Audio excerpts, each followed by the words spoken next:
এখন আমাদের বৃত্তি বা প্রবৃত্তির পেছনে মূল কারণ হলো শ্রদ্ধা।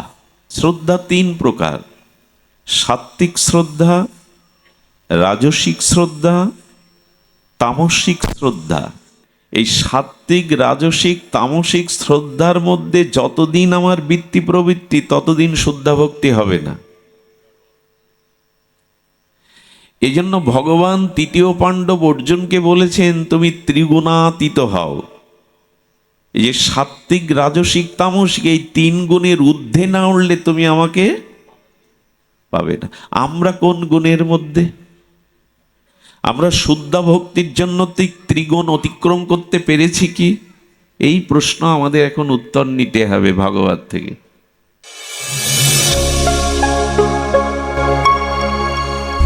আপনারা দেখছেন সনাতন মিডিয়া ওয়ান ইউটিউব চ্যানেল। কলিযুগ পাবন অবতার শ্রী শ্রীকৃষ্ণ চৈতন্য মহাপ্রভু রসরাজ মহাভাব মিলিত তনু, শ্রী শ্রী শচীনন্দন বিষ্ণুপ্রিয়ার প্রাণধন, নদিয়া বিহারী শ্রী গৌরহরি, প্রেম চিন্তামণি দাতা শিরোমণি, পরম করুণ পরম দয়াল, পতিতের বন্ধু অক্রোধ পরমানন্দ, অভিন্ন চৈতন্য তনু। ওই বাচ্চাগুলো কথা বলছে, বাচ্চাগুলো অভিন্ন চৈতন্য তনু, দয়াল শ্রী নিতাই চাঁদের মহা অনুকম্পায়, শ্রী শ্রী গান্ধার্বিকা গিরিধারীর অহৈতুকী করুণায়, নিশাতলা সার্বজনীন শ্রীমন্দির শ্রী অঙ্গনে পরমারাধ্য স্মরণীয় পিতৃদেবের আত্মকল্যাণার্থে সুযোগ্য উত্তরাধিকারী পরিবারস্থ সকল সদস্যগণের ঐকান্তিক মাঙ্গলিক প্রচেষ্টায় এই বিরাহতিথি স্মরণতিথির যে ভাগবতী ও ভক্তিযজ্ঞের অমৃত যজ্ঞের আয়োজন,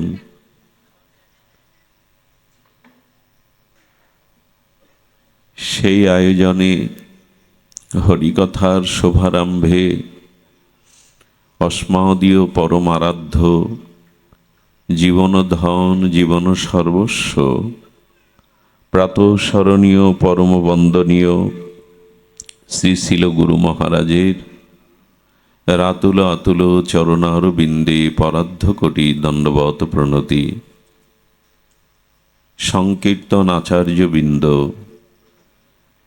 রসজ্ঞ অনুরাগী প্রেমিক ভক্তজন, মহন্তজন, সাধুজন, সুদীজন, শ্রদ্ধাশীলা ধর্মশীলা ধর্মমূর্তি দেবী মূর্তি মাতৃ শক্তি মাতৃগণ, সকল ভক্তচরণে দিন অতি দিনে সশ্রদ্ধ দণ্ডবত প্রণতি।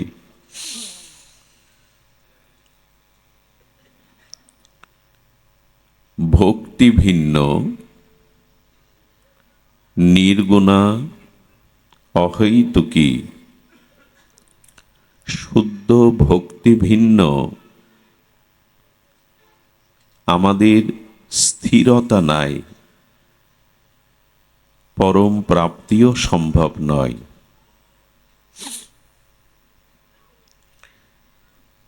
শুদ্ধ ভক্তি ভিন্ন, স্থিরতা, পরম প্রাপ্তি সম্ভব নয়। এই জন্য ভাগবত বলছেন, যোগস্য তপস্য চৈব নাশস্য গতৈ অমলয়া, মহাজন তপসত্তং ভক্তি যোগস্য মদ্গতিহি।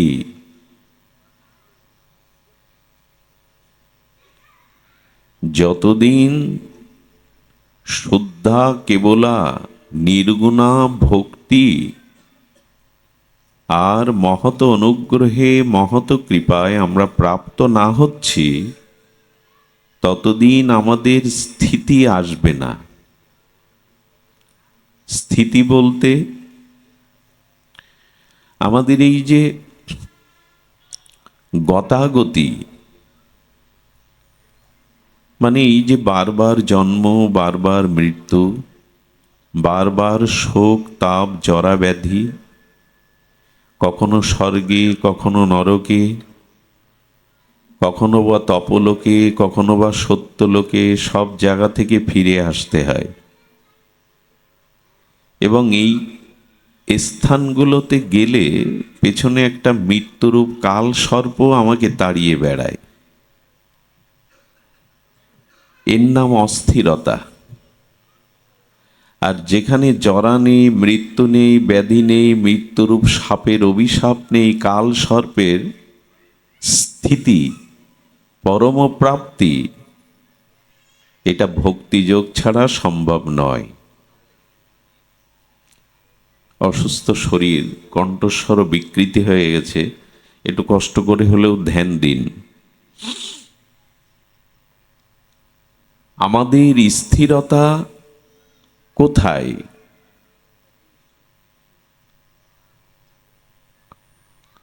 বলছেন যে না,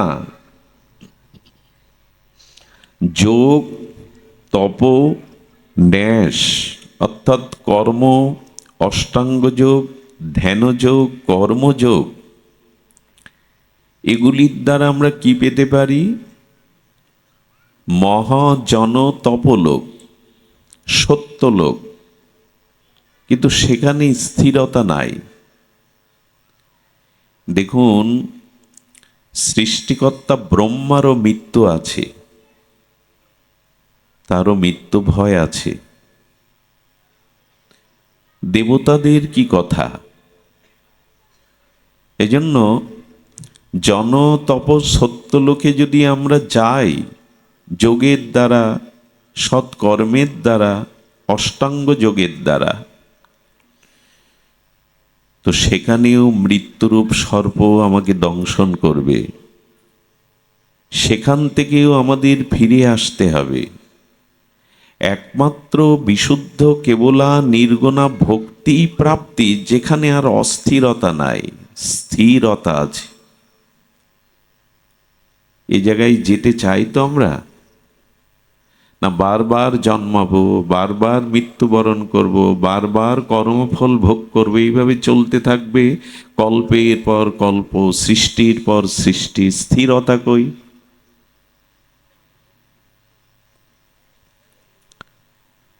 সেই কথাই ভাগবত বলছেন। এবং এই যে পরাগতি, শ্রেষ্ঠ গতি, পরাপ্রাপ্তি, এই যে চরম স্থিরতা, এটি ভক্তি যোগের দ্বারা প্রাপ্ত হওয়া যায়, অন্য কোনো যোগের দ্বারা নয়। এখন প্রশ্ন, আমরা কেন সেই ভক্তি চাইছি না? আমরা বললে ভুল হলো, আমি কেন চাইছি না? আমি কর্মের দ্বারা স্বর্গে যেতে চাইছি, লাগবে না। জ্ঞান এবং ধ্যান যোগের দ্বারা, অষ্টাঙ্গ যোগের দ্বারা মুক্তি পেতে চাইছি, কিন্তু তাতে তো স্থিরতা নাই, পরম প্রাপ্তি নাই। এটি শাস্ত্র থেকে, সাধুমুখের শাস্ত্রমুখে জানার পরেও আমি কেন সেই স্থিরতা চাইছি না? আমি কেন জীবের পরম মঙ্গল, অত্যান্তিক শ্রেয় চাইছি না? আপাত যা মধুর, আপাত যা প্রিয়, আমি সেটি চাইছি, শ্রেয় কেন চাইছি না? এই প্রশ্ন এসে দাঁড়াবে।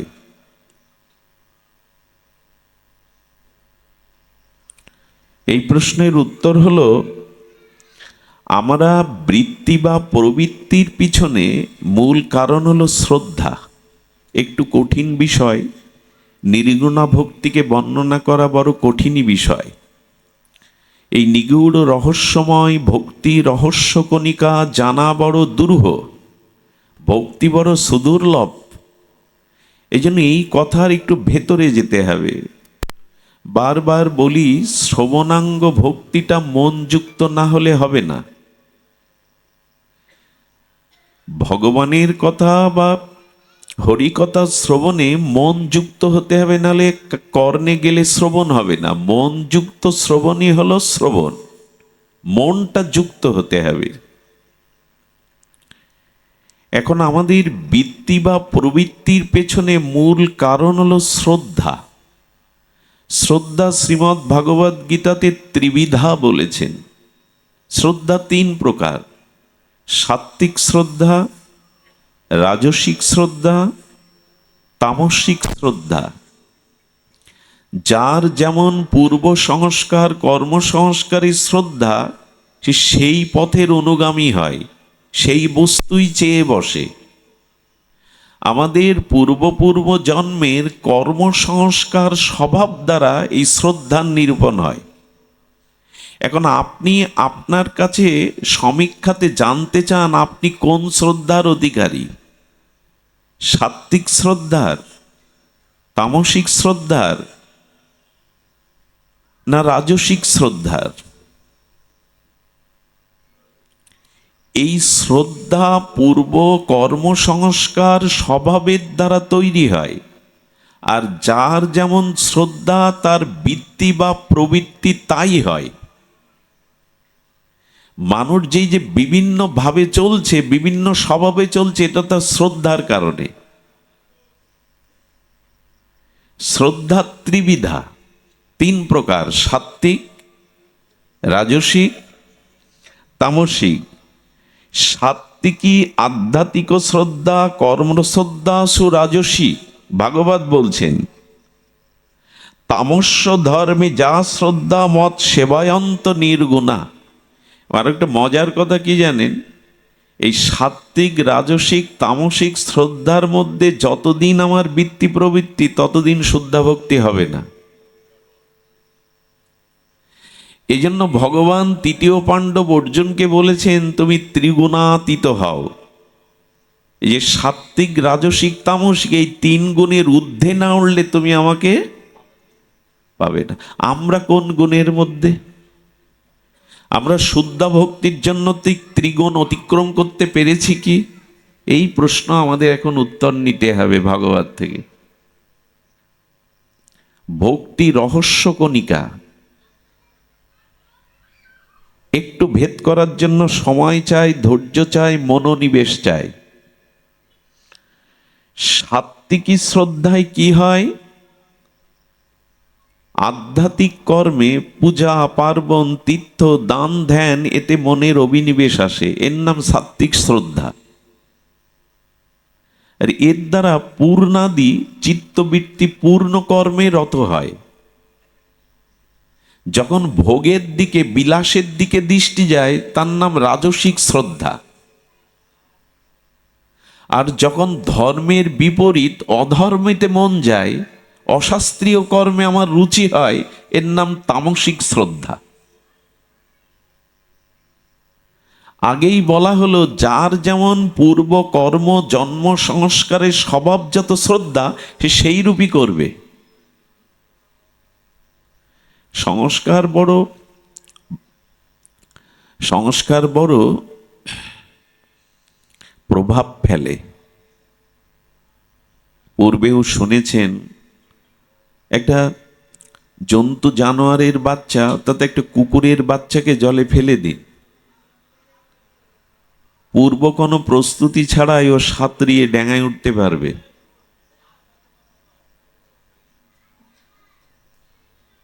ধ্যান দিন, জন্তু জানোয়ার একটা কুকুরের শাবককে, বাচ্চাকে জলে ফেলে দিন ছুঁড়ে,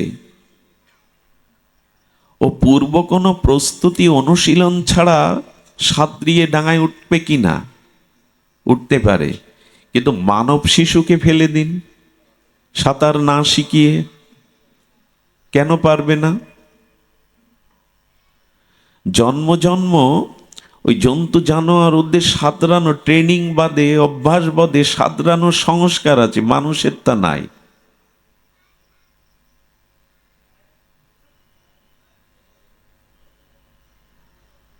একটি শিশু ভূমিষ্ঠ হবার পরে মায়ের বুকের অমৃত দুগ্ধ টেনে টেনে পান করে, ওইটা যে টেনে পান করতে হয় এই বুদ্ধি ওকে শেখানো লাগে না। ও বহু জন্ম মায়ের স্তন টান পান করে এই অমৃত পান করেই বেড়ে উঠেছে, ওইটা ওর স্বভাবে সংস্কারে রয়ে গেছে, ওই বিদ্যাটা ওকে শেখাতে হবে না। তো পূর্ব জন্ম কর্মকৃত স্বভাব সংস্কারের দ্বারা যার যেমন শ্রদ্ধা, তার বৃত্তি প্রবৃত্তি ওই দিকেই যাবে। এগুলো জানতে হবে। ভাগবত কোনো শুধু গল্পগাথা নয়, আবেগের বস্তু নয়, সর্ব বেদান্ত শাস্ত্রের সার, আধ্যাত্ম প্রদীপ। এই জন্য সাত্ত্বিক শ্রদ্ধার দ্বারা সদ্বৃত্তি দিকে মন চলে যায়। পূজা পার্বণ, তীর্থ পর্যটন, দান ধ্যান, দিন দুঃখীর সেবা। আর অনেকটা কেমন জানেন, পুরানো দিনের আলোর ব্যবস্থা ছিল হেরিকেনের মধ্যে। হেরিকেন বলে তো ইংরেজিতে, মনে হারিকেন।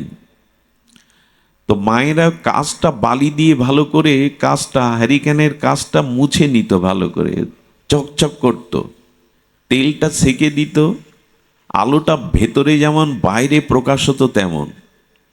আচ্ছা, কোনো মা ওই হ্যারিকেনের কাচের উপরে লাল রং দিয়ে দিল, ভেতরে আলো সাদা, বাইরে কি দেখা যাবে? লাল।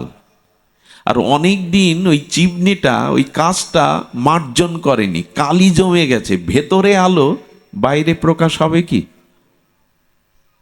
প্রথমটা সাত্ত্বিক, লাল রং দিল, চারিদিকে লাল দেখা যাচ্ছে, এটা রজ। আর কালি পড়ে গেল, অন্ধকার, ভেতরে আলো, বাইরে প্রকাশ নাই, এর নাম তামসী। আমি কোন বৃত্তির মধ্যে?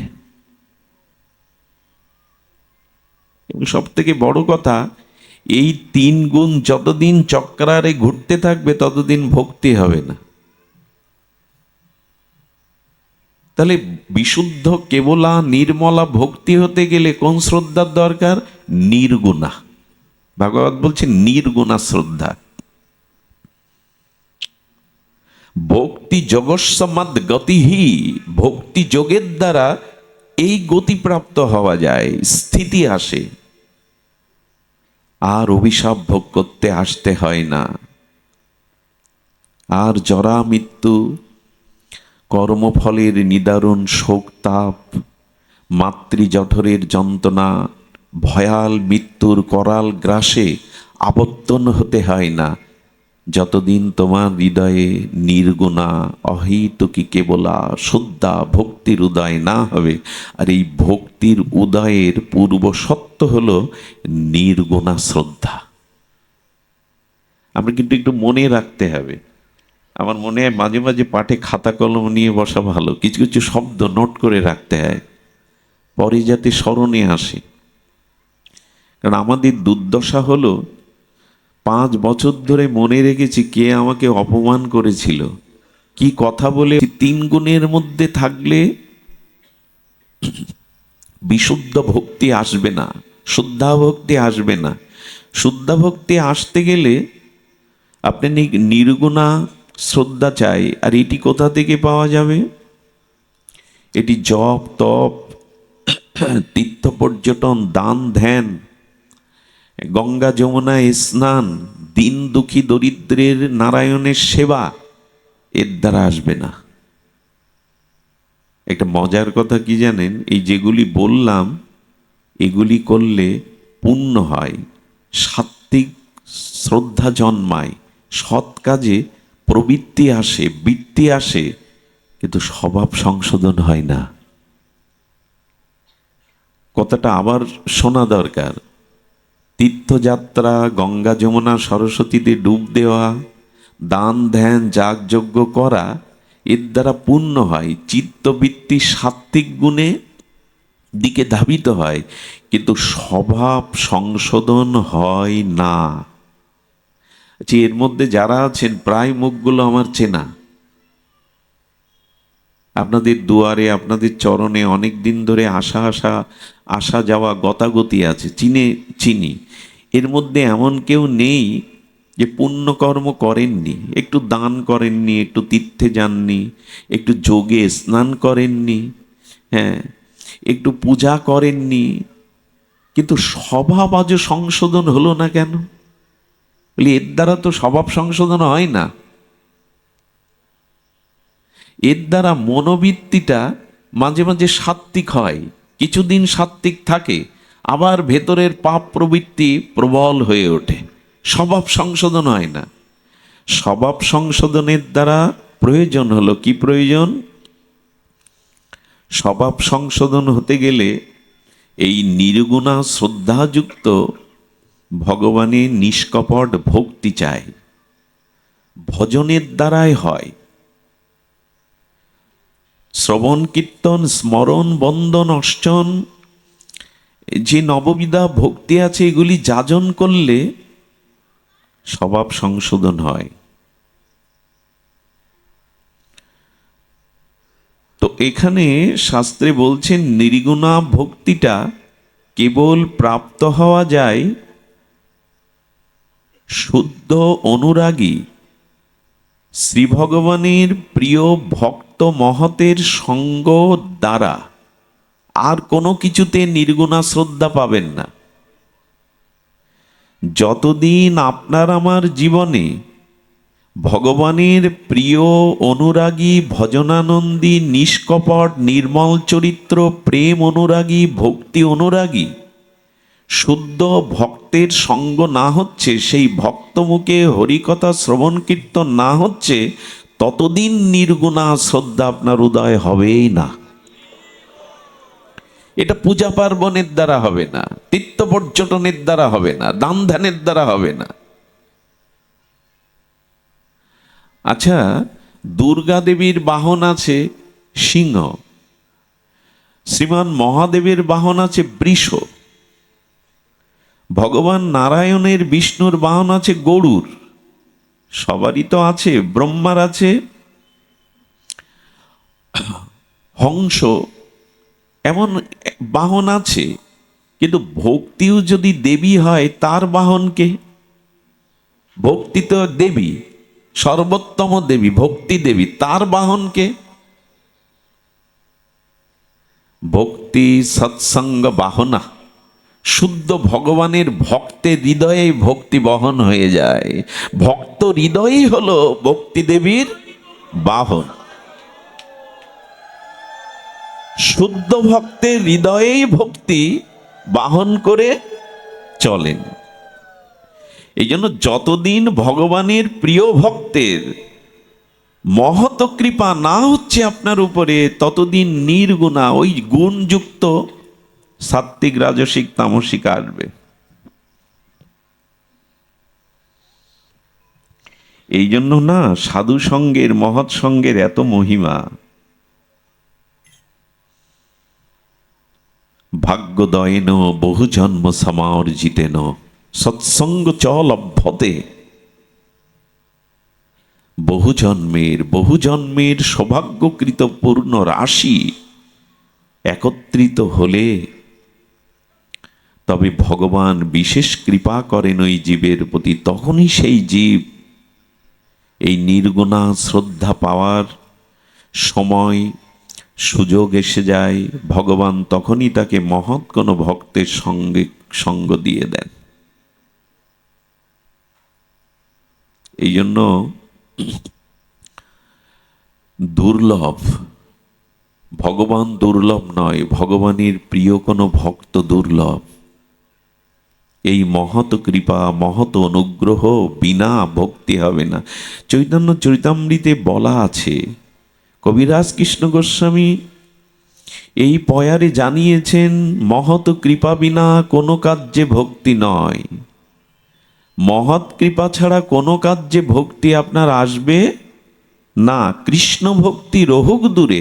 আরে মহৎ সঙ্গ, মহৎ শ্রীমুখে হরিকথা প্রসঙ্গ, মহৎ অনুগ্রহ কৃপা ব্যতীত সংসারেও ক্ষয় হবে না, তোমার আসক্তির ক্ষয় হবে না। ভক্তি তো অনেক দূরে। এই জন্য আচ্ছা, মহৎ সঙ্গ হবে যদি ব্যাকুলতা থাকে আপনার ভিতরে, যদি ব্যাকুলতা থাকে কবে মহৎ সঙ্গ পাব, কবে শুদ্ধ ভক্ত সঙ্গ পাব, যার স্পর্শে নির্গুণা শ্রদ্ধার উদয় হবে, আর মহৎ অনুগ্রহ করুণায় আমার এই শ্রদ্ধা ভক্তি আমি বুঝব। দেহ ধর্মে ভেদ আছে, এখানে প্রত্যেকের দেহ আলাদা আলাদা, রুচি আলাদা, স্বভাব আলাদা, কিন্তু ভক্তি বা আত্মিক তত্ত্বে ভেদ নাই।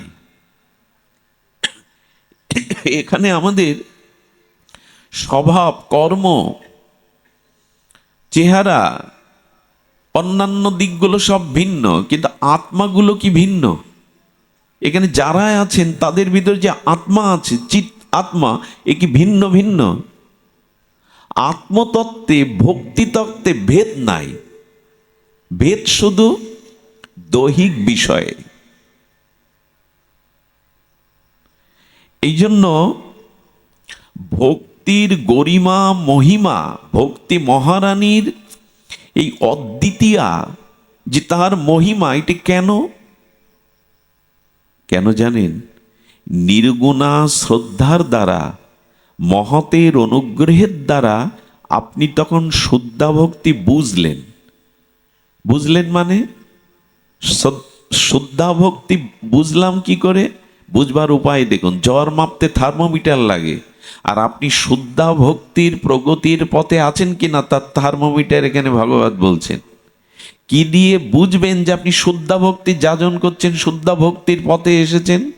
সেটি হলো, শুনুন, যারা জ্ঞানী, যারা কর্মী, যারা যোগী, অপার যত উপাসক আছে, তাদের উপাসনার মধ্যে জ্ঞানী, কর্মী, যোগী, ন্যাসী, তাদের যে উপাসনা, তাদের যে উপাস্য তত্ত্ব, তার মধ্যে কি আছে বললেন? তাদের উপাসনা স্বপ্রয়োজন সিদ্ধির নিমিত্তে।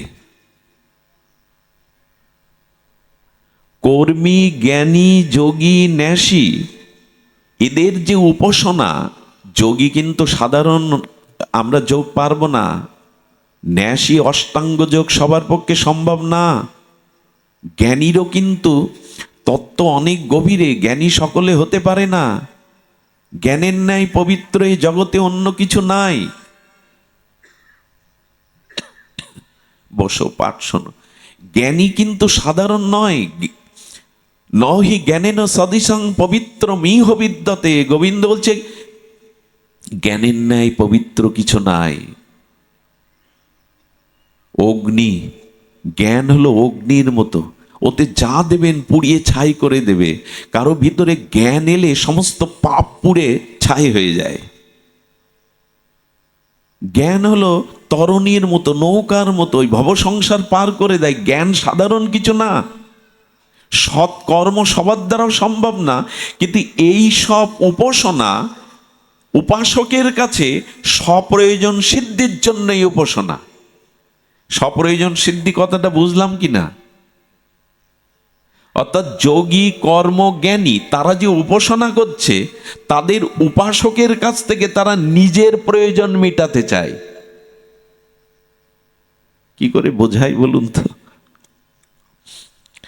জ্ঞানী, কর্মী, যোগী অপার যত উপাসনা উপাসকের কাছ থেকে স্বপ্রয়োজন সিদ্ধির নিমিত্তে উপাসনা করে। প্রয়োজন চারটি, এই চারটে নিজের প্রয়োজনের জন্য এই সব সাধক উপাসনা করে। প্রয়োজন কটা বললাম? কি কি? ধর্ম, অর্থ, কাম, মোক্ষ। মোক্ষ বলে, মোক্ষ বলি মুক্তি। প্রয়োজন কিন্তু এই চারটি, এই চারটেই মানুষের মূল প্রয়োজন। একে বলে পুরুষত্ব চতুষ্টয়। নিখিল শাস্ত্রে, বেদে বলুন, পুরাণে বলুন, উপনিষদে বলুন, এই কথাইগুলি প্রাপ্তির কথা বলা আছে। ধর্ম, অর্থ, কাম, মোক্ষ। জ্ঞানী, কর্মী, যোগী, ন্যাসী, তারা যে উপাসনা করেন, তারা উপাস্যের কাছ থেকে এই চারটি নিজের প্রয়োজন মিটাতে চান। তো যতদিন উপাসনার দ্বারা উপাসকের কাছ থেকে নিজের স্বপ্রয়োজন মিটাবেন ততদিন ভক্তি হবে না। আরে, ততদিন ভক্তি হবে না। আচ্ছা, অর্থ কার জন্য? ভগবানের জন্য না আমার জন্য? একটু কথা বলতে হবে এবার। অর্থ কার জন্য? ভগবানের প্রয়োজন না আমার প্রয়োজন অর্থের? ধর্ম কার প্রয়োজন? ভগবানের জন্য না আমার? কামনা বাসনা পূরণ কার প্রয়োজন? ভগবানের কি কামনা বাসনা আছে? আপ্তকাম পুণ্যকাম সরাট বিভু চৈতন্যময়, তার তো অপূর্ণতা নেই, তার কোনো কামনা বাসনা প্রয়োজন নাই। তাহলে কাম কামনা পূরণ আমার জন্য, ধর্ম আমার জন্য, অর্থ আমার জন্য, আর পরকালে যাতে নরকে না যায়, মুক্তি পায়, সেটাও নিজের সুখের জন্য। স্বসুখ প্রয়োজনে, নিজের প্রয়োজনে যে উপাসনার দ্বারা উপাসকের কাছ থেকে এই চারটি বস্তু চেয়ে নেই, তাতে ভক্তি হয় না।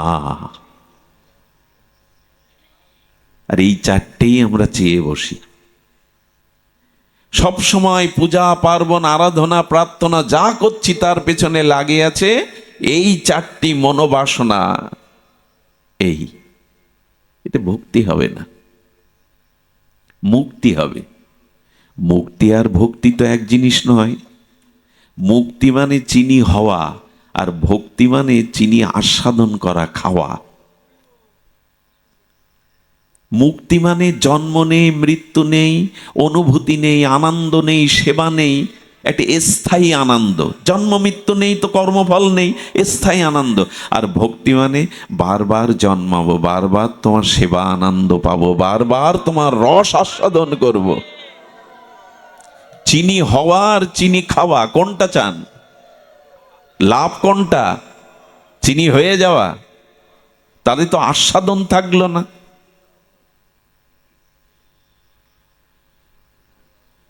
এজন্য যতদিন সসুখ প্রয়োজন উপাসনার দ্বারা মিটাতে চান, ততদিন শুদ্ধা ভক্তি। চৈতন্য চরিতামৃত এমন এক দার্শনিক গ্রন্থ, আর দার্শনিক আচার্য কবিরাজ কৃষ্ণ গোস্বামী বলছেন, ভক্তি মুক্তি বাঞ্ছা যদি মনে রয়, ভক্তি মুক্তি বাঞ্ছা যদি মনে রয়, সাধন করিলেও প্রেম উৎপন্ন না হয়। ভক্তি মানে ভোগ। ভোগ কেমন জানেন? সন্ন্যাসী হয়েছি, ঘর বাড়ি স্ত্রী পুত্র নাই, কিন্তু সম্মানের ভোগের চিন্তা আছে। লোক আমাকে মানুক, আমার নামে জয় জয়কার হোক, গ্রন্থ লিখুক, আমার নাম দেশ বিদেশে ছড়িয়ে পড়ুক, এও ভোগ, খ্যাতি। মানুষ অর্থবিত্ত ছাড়তে পারে, ঘর সংসার ছাড়তে পারে, যশ খ্যাতি অত সহজে ছাড়া যায় না, গিলে খায়। এজন্য অনন্ত প্রকার ভোগ, ভক্তি, ভোগ, মুক্তি, বাঞ্ছা যদি মনে রয়, এরা মনে থাকলে কি হয় জানেন? আমি জানি না ভূত আছে কিনা, দেখিনি। আমি ছোটবেলায় খুব সাহস ছিল, জঙ্গলে বনে অন্ধকারেই চলতাম, কোনোদিন লাইট ব্যবহার করিনি। ভূত দেখার জন্য মাঝে মাঝে ভয় পাওয়া জায়গাও যেতাম, কিন্তু পাইনি আমি।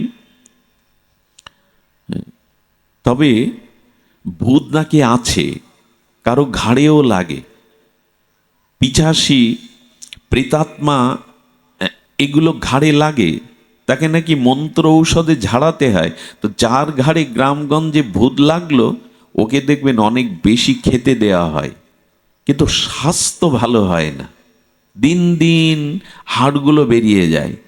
যে এত খাচ্ছে, ওগুলো যাচ্ছে কোথায়?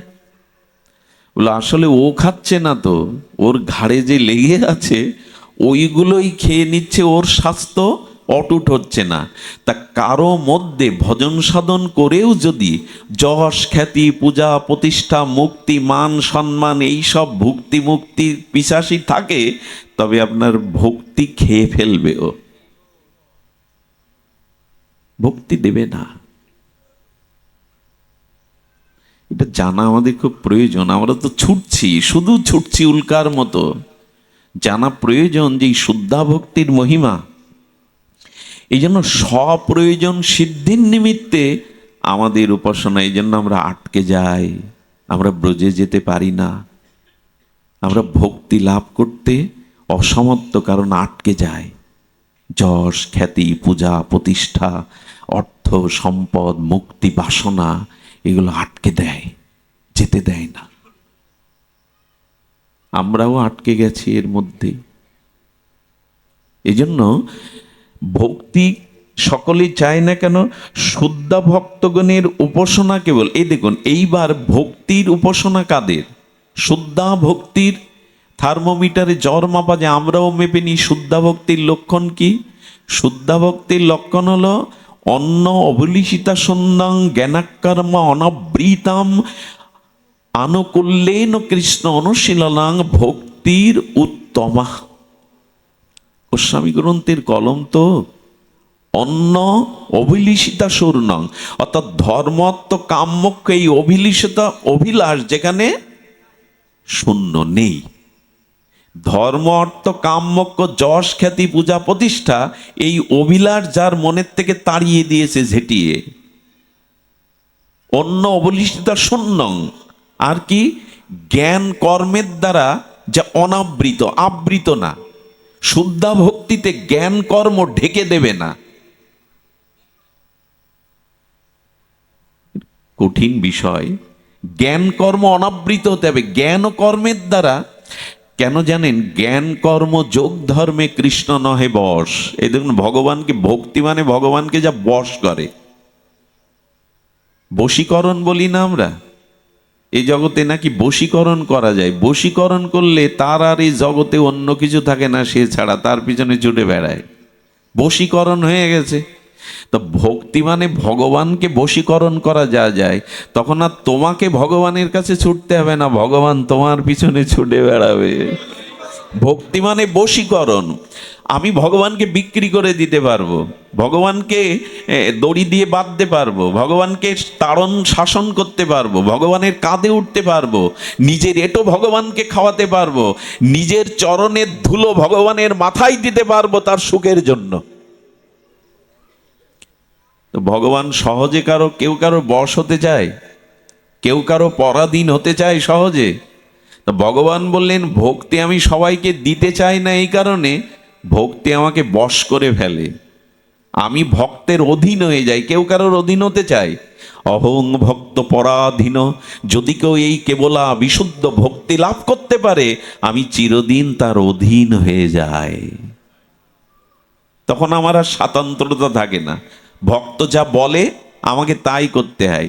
একটা নাড়ু দেখাচ্ছে ব্রজগোপিকারা, নারকেলের নাড়ু, ক্ষীরের নাড়ু দেখিয়ে বলছে গোপাল নাড়ু দিতে পারি, নাচ। দিন দিন করে বিশ্বেশ্বর অনন্ত বিশ্ব ব্রহ্মাণ্ডের মহানায়ক নৃত্য করছে একটা নাড়ুর লোভে। আসলে নাড়ু না, ওরা ভক্তির লোভেই নৃত্য করছে ভগবান। ভক্তি সহজে দেয় না ভগবান। আপনার বাড়ি সোনা দানা সহজে বলেন লোকের কাছে আমার কাছে কতটা টাকা সোনা আছে? ভক্তি গোপন।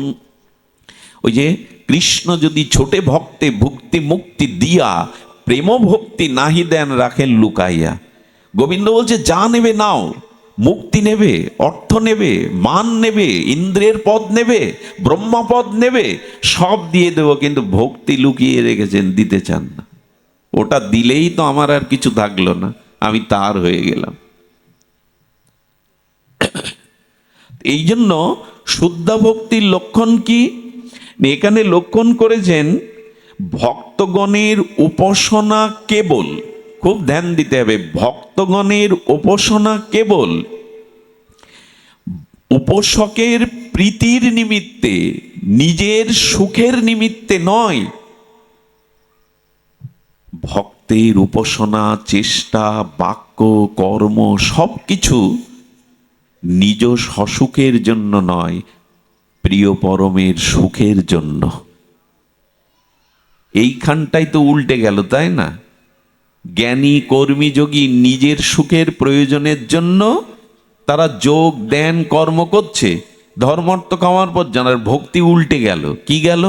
আমার কিছু প্রয়োজন নেই, তুমি সুখী হও। খুব সহজ করে বলতে গেলে এটাই। কারণ আমার কিছু প্রয়োজন নেই।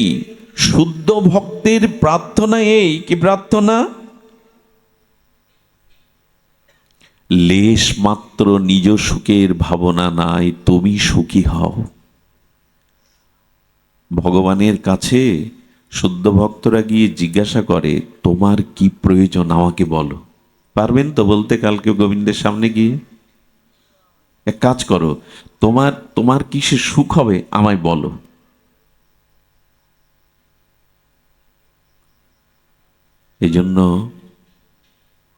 এজন্য প্রিয় পরমের সুখ ভাবনা ছাড়া নিজের কোনো সুখের লেশ মাত্র যেখানে অভাব, এরই নাম শুদ্ধা ভক্তি। তোমার কি প্রয়োজন বলো, তুমি কিসে সুখী হবে।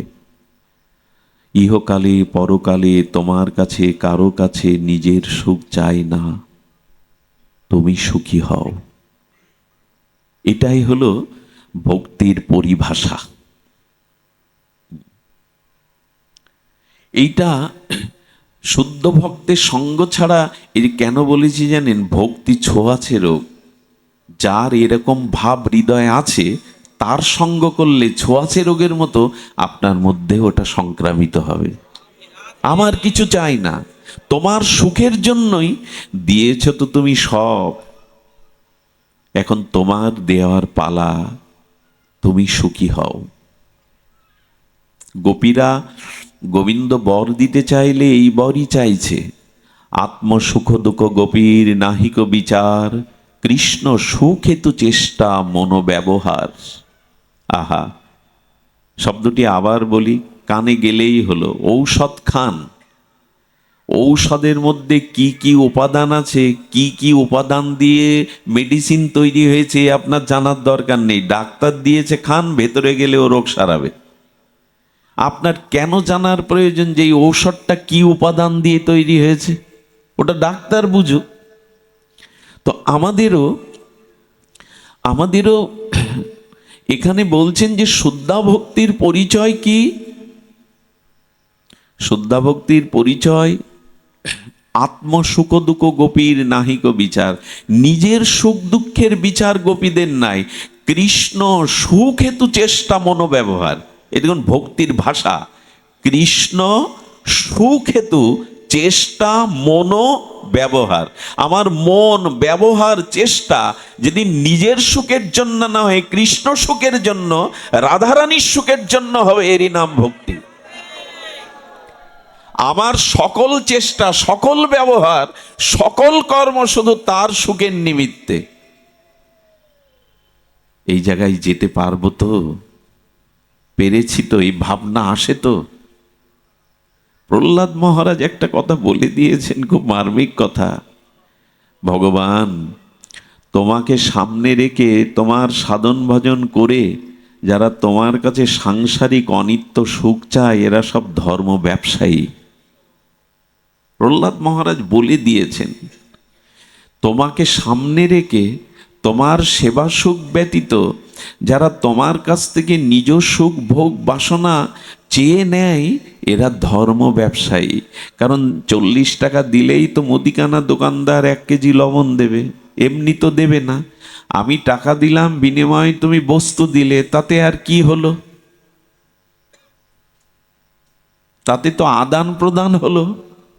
নিঃস্বার্থ তো এখানে কিছু নাই, একে অপরের প্রীতির ভাবনা তো নাই। টাকা ফেলো, মাল নাও।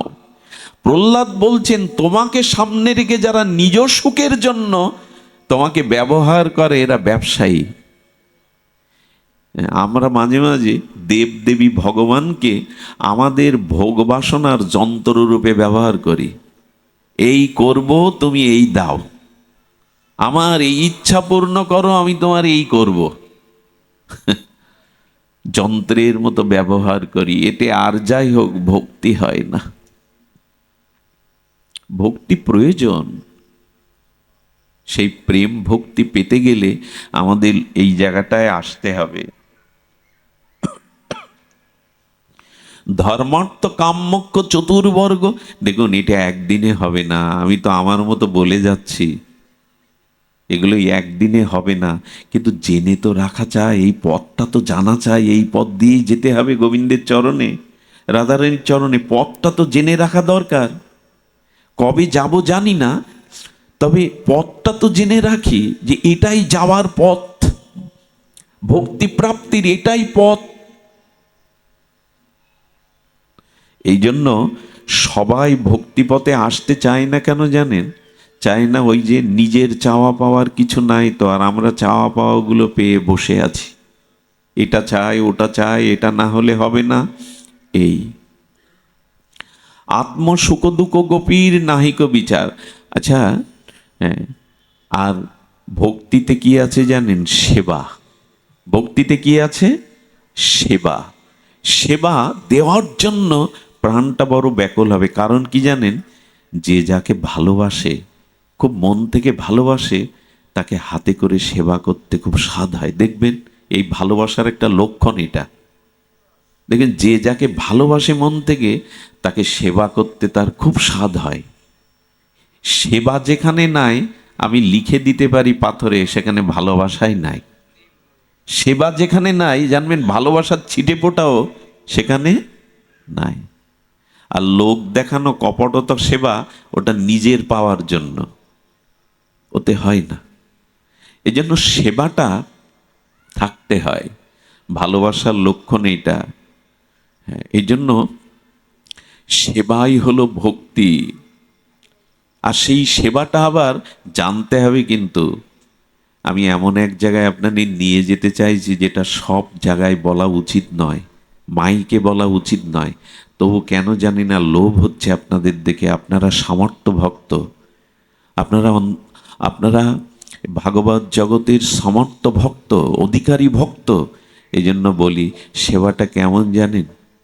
আমাদের বড় পণ্ডিতজির গুরুদেব একদিন তার শিষ্যকে বলছে, রাধারানীকে শীতল জল সেবা দিয়েছিস, দেখি গ্লাসটা। খুব ধ্যান দিতে হবে। বাবা যে দেখছেন যে ওই গ্লাসে জল দেই, তো আমরা পানীয় জল দেই রাধারানীকে, সেই জলের উপরে বড় একটা তুলসী পাতা দিয়েছে, তার ভোঁটাটা আছে, ওই যে যে ডাঁটাটা থাকে। আর কিছু তুলসী দেখবেন খুব নরম, যেগুলো নব নব নব হয়েছে ওগুলো নরম, আর যেগুলো অনেক দিনের পুরানো ওগুলো বেশ শক্ত দিয়েছে। বলে বাহ, এই রাধারানীর সেবা করছো তুমি। কেন গুরুদেব? বললেন, রাধারানীর কোমল ওষ্ঠে, কোমল জিহ্বায় এই শক্ত তুলসী পাতাটা ব্যথা বাজবে। কমল তুলসী, এতটা ভাবনা থাকতে হয়। ঘন্টা নাড়লাম, মন্ত্র বললাম, এইগুলো না। গুরুদেব বললেন, ওরে রাধারানীর জিহ্বায়, রাধারানীর অদরে ওই শক্ত তুলসী পাতাটা ব্যথা বাজবে, কমল দিতে হয়। আর এই যে পেছনের শক্ত অংশটা, ভোটাটা দিয়েছিস, এটা এটা তার অদরে বেঁধে যাবে। এত কমল, এটা বেঁধে যাবে। গুরুদেব বলল, যেটা কমল তুলসী, তার অগ্রভাগটা ছিঁড়ে ওতে দিতে হয়, যাতে ব্যথা না লাগে। সেবা ভাবনা। আরো কি জানেন? যে বললাম খুব গোপন কথা, রাধারানীকে যে গ্লাসে সেবার পরে জল পাওয়াবেন, সেই গ্লাসটা কি রঙের হতে হবে? গোবিন্দের অঙ্গকান্তির রং। দেখবেন যে যাকে ভালোবাসে, সেই ভালোবাসার মানুষটা যে রঙকে ভালোবাসে, ওই মানুষটা ওই রঙকে ভালোবাসতে শুরু করে।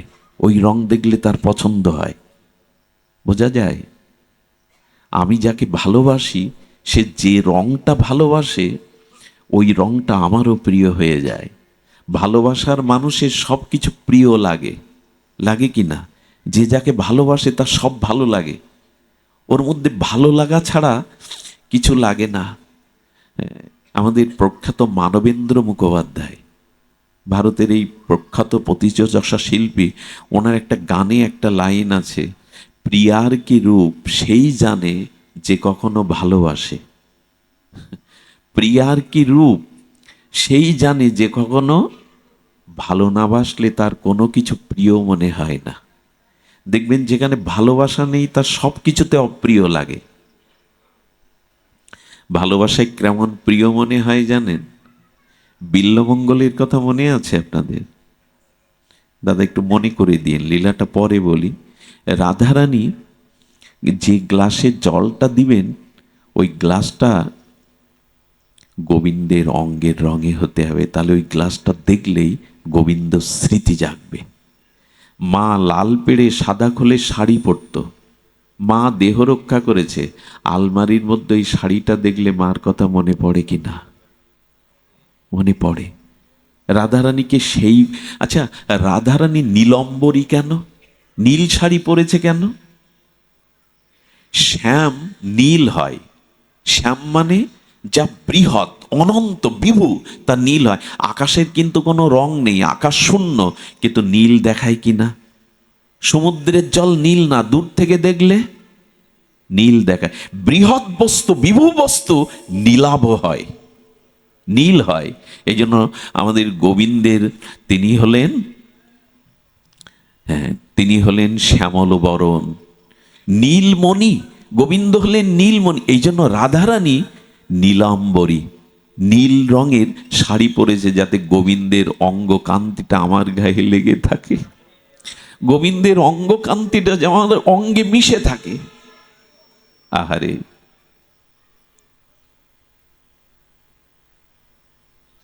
আচ্ছা গোবিন্দ কি পরেছে? পীতম্বরধারী। গোবিন্দের পোশাকটা কি? পীতম্বরধারী। পীতম্বর কাকে বলে? টিয়া পাখির পালকটার যে রং, টিয়া পাখির, তোতা পাখির পালকের যে রং, এটাকে বলে পীতম্বর।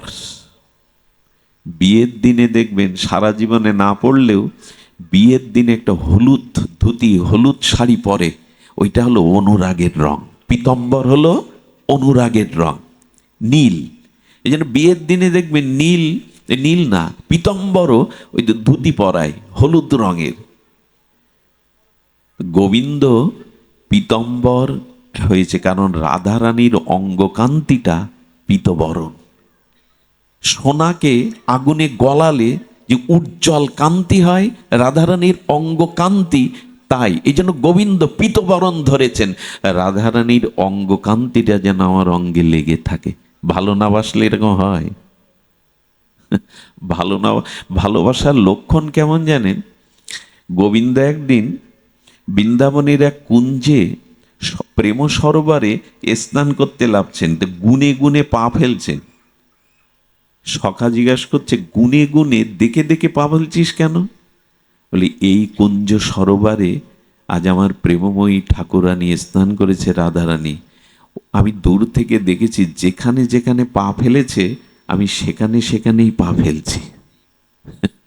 স্পর্শটা যেন লাগে, যেখানে ডুব দিয়েছে ওইখানেই ডুব দিচ্ছে।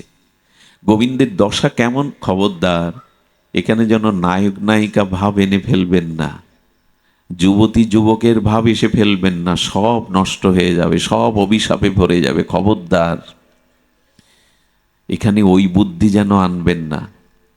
গোবিন্দ সকালে উঠে রাধারানীকে যদি পূর্ব দিকে দেখত, গোবিন্দের চোখ আর মুখ, ঘাড় ওই দিন আর উত্তর পশ্চিম দিকে যেত না, ওই দিকেই তাকিয়ে থাকতো। আহা, গোবিন্দ একদিন বলছেন কি,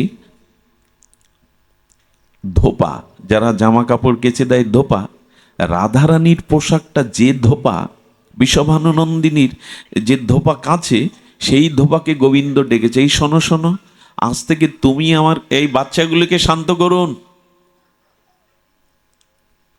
তুমি আমার কাপড়গুলো আজ থেকে তুমি কাচবে। বলো, আপনাদের তো ধোপা আলাদা। গোবিন্দ মনে মনে বললেন, আমিও আজ আলাদা হয়ে গেছি। রাধারানীর পোশাক যে পাত্রে নিয়ে যাচ্ছে, আমার পোশাকটাও যদি ওর সাথে লাগে, তাহলে অনুরাগ লেগে যাবে, মিশে যাবে, ওর সাথে মিশে যাবে। এই জন্য ওইভাবেই, আহা, এই জন্য গোবিন্দকে যে পাত্রে করে জল সেবা করাবেন, সেই পাত্রটা হতে হবে আবার রাধারানীর প্রিয়। আরো একটা কথা বলেছেন, এরকম জলপাত্রে যদি রাধারানীকে জল পাওয়াতে চান, ওই বাচ্চাটা কার? কেউ নেই এখানে? যদি যদি জল পাওয়াতে চান কি করতে হবে জানেন? রাধারানী যেখানে ঠোঁট দিয়ে জল পান করবে ওই জায়গাটা একটা মণি, নীল মণি দিয়ে বাঁধিয়ে দিতে হবে ওই জায়গাটায়। কারণ রাধারানীর অধরে যেই ওই জায়গাটা ছোঁয়াবে, তখন গোবিন্দের অধরের রঙের ওই নীলমণিটা দেখলেই অধর স্পর্শ গোবিন্দের অনুভূতি পাবে। গোবিন্দকেও দিতে হবে ওই রাধারানীর ওষ্ঠের যে রঙের একটি দামি নীল পাথর, ওইখানে সেট করে দিতে হবে যেখানে উনি জল পান করেন। এ কথা কি বুঝিয়ে বলার কথা? এ কি ভাষা দিয়ে বোঝানো যাবে? আমরা এরকম ভাবে সেবা দেই তো? এতটুকু ভেবে তার সুখ হচ্ছে কিনা দিতে হয়, ভোগ লাগাতে হয়, তুলসী দিতে হয়, ঘন্টা নাড়তে হয়, নাড়লাম। সেবা হতে হয় অনুরাগের। আচ্ছা, আজকে এদের বাড়িতে পাঠ, এরপরে যদি আপনাকে প্রসাদ পাওয়ার জন্য নিয়ে যায়, গিয়ে দেখলেন যিনি দিচ্ছেন তার মন সেবার দিকে নাই, তার মুখে হাসি নাই, সেবার জন্য ব্যাকুলতা নাই, ওই সেবা রুচিকর হবে তো আপনার? হবে না। সেবাতে অনুরাগ চাই। আমাদের সেবাটা হলো অনুরাগের। এই ভক্তিতে এই সেবাই শুধু আছে, সেবাটাই ভক্তির পরিচয়। প্রাণ ঢালা সেবা, সেখানে নিজ সুখের কিছু নয়। আত্মসুখদোক গোপীর নাহিক বিচার, কৃষ্ণ সুখ হেতু চেষ্টা মনোব্যবহার। রাধারানীর দেহটা তো প্রেম ক্রমে বাড়ি হয়, স্নেহমান প্রণয়, রাগ অনুরাগ ভাব মহাভাব হয়। সেই মহাভাব স্বরূপিণী রাধা ঠাকুরানী, কৃষ্ণ গুণখনি কৃষ্ণ কান্তা শিরোমণি। প্রেম ক্রমে বেড়ে কি হয়, আখটা যখন রস করলেন তখন আখের যে অংশটা, ওই ছালটা অংশটা বাদ গেল, রস দেখছেন, আখ দেখছেন না। রসটা আরো গাঢ় করে জাল দিলে গুড় দেখছেন, রস দেখছেন না। গুড়টা আরো কিছুক্ষণ জাল দিলে দানা পড়ে চিনি হয়ে যাচ্ছে, তখন গুড় দেখছেন না। চিনিটা আরো গাঢ় জাল দিলে মিশ্রি হয়ে যাচ্ছে, সীতা মিশ্রি, তখন আর আখও কোথায়, আখের সিটিও কোথায়, রস কোথায়? ওর মধ্যেই একটার পর একটা উন্নত অবস্থায় গেছে। দুধ, গাভীর বাট হতে গাভী মা দুধ প্রদান করলো, দুধটাতে ঘোল যোগে ঘোল করলেন, দই করলেন, ওইটা মন্থন করলেন, মাখন উঠল, মাখনটা জাল দিলে ঘি করলেন, কড়া পাকের ঘি করলেন, কত কি হয়ে গেল। তেমনি প্রেম ক্রমে বাড়ি হয়, স্নেহ মান প্রণয়, রাগ অনুরাগ মহাভাব হয়। সেই মহাভাব স্বরূপিণী রাধা ঠাকুরানী, কৃষ্ণ গুণখনি কৃষ্ণ কান্তা শিরোমণি। রাধারানীকে কৃষ্ণ বাঞ্ছা পুত্তিরূপ করে আরাধনে, অতএব রাধিকা নাম পুরানো বাখানে। রাধারানীকে যে কৃষ্ণ বাঞ্ছা পূর্ণ করেন, অন্য বাঞ্ছা তার নাই। নিজ কোনো কৃষ্ণ বাঞ্ছা পূর্তিরূপ করে আরাধনে, অতএব রাধিকা নাম পুরানো বাখানে। কৃষ্ণ বাঞ্ছা ছাড়া নিজের কোনো বাঞ্ছা রাধার নাই। আচ্ছা, কৃষ্ণের বাঞ্ছাগুলো জানবে কি করে? একটা কথা বলি, সেবা করতে গেলে বলে কয়ে সেবা হয় না। আমরা চেয়ে পাই না তো আর বলে কয়ে। হ্যাঁ, এক গ্লাস জল দাও তো মনে নেই, বলে কয়ে সেবা হয়। সেবা কে জানে জানেন? বলবে না, কিন্তু তার প্রয়োজনটা যথাসময়ে তার কাছে দেওয়া। এ কি হয়? তার মনের প্রয়োজন আমি জানবো কি করে? আমার কথা কি শুনছেন না? ঘুম পাচ্ছে, কথা ঘুম পাড়ানি কথা, এ কথা সবার মস্তকে ঢুকবে না। আমরা যে জায়গায় গেছি এ খুব উন্নততর জায়গা, বিশুদ্ধ ভক্তির ব্রজভক্তির জায়গা। আপনার মনের কি বাঞ্ছা বলবেন না মুখে, আমি জানবো কি করে? হলো শিশু সন্তানের ক্ষুধা পেয়েছে কিনা, তার মলমূত্র ত্যাগের সময় হয়েছে কিনা, মা বোঝে কি করে? বোঝে কিনা মা? মুখ দেখে বুঝে নেয় কিনা? মা বোঝে কেন জানেন? গর্ভে ধারণ করেছে তো, মা নারীর সাথেই তো বেড়ে উঠেছে ও।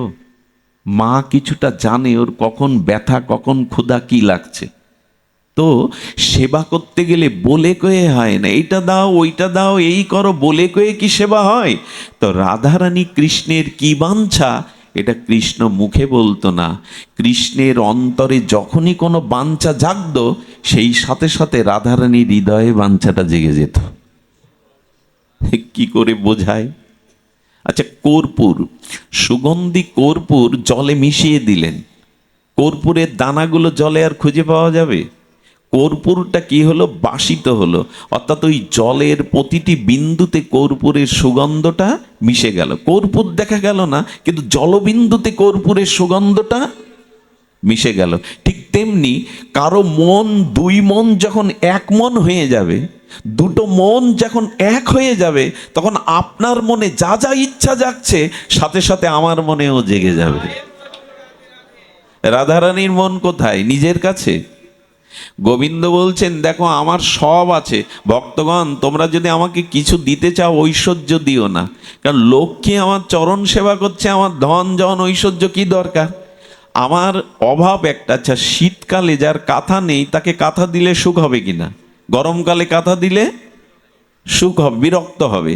ঠিক তেমনি যার যে বস্তুর অভাব তাকে তাই দিতে হয়। গোবিন্দ বলছেন, আমাকে যদি দিতে চাও, আনন্দ দিতে চাও, আমার একটা বস্তুর অভাব, ওইটাই দাও। বলি, তোমার আবার অভাব কি? তুমি পূর্ণ ব্রহ্ম, তুমি সরাট বিভু, তুমি পূর্ণ থেকে পূর্ণতরতম, পূর্ণমিদং পূর্ণত্ব পূর্ণ মুদশ্যতে পূর্ণস্য পূর্ণ মাদয়া পূর্ণ, সবই পূর্ণ, তোমার আবার অভাব কি? বলে, আমার একটা জিনিস চুরি হয়ে গেছে, আমার মন রাধারানী চুরি করে নিয়ে গেছে, পারলে তোমার মনটা আমায় দাও। রাধারানী গোবিন্দের মন চুরি করেছেন, আর গোবিন্দ রাধার। দুই মন এক না হলে আমরা যদিও বলি, কি বলি, বিয়ের মন্ত্র কি বলি, যদি দং হৃদয়ং তব তদিদং হৃদয়, মুখে বলি 1 বছর পরে ডিভোর্স। মুখে বলি তোমার মন আমার হোক, আমার হৃদয় তোমার হোক, এই বলেই তো বিয়েতে পড়ছে, হয় নাকি? ছেড়ে দেবো? এই বলেই তো বিয়েতে বসতে হয়। কত লাল সুতো বাঁধে, একটা গামছা দেয়, আবার ওতে বন্ধন দেয়, গিট দেয়, কিন্তু দেখা গেল মন এক হয়নি। এই জন্য দুটি মন এক হবে, তবেই তো ওই মনের সংবাদ আমি বুঝবো। তা মন ভগবানকে দিয়েছেন তো, যে ভগবানের মনে কি ইচ্ছা ওটা আপনার মনে জাগবে না বলতে। যমজ সন্তান যারা, তাদের দেখবেন একজনের জ্বর হলে আর একজনের গায়ে জ্বর আসে।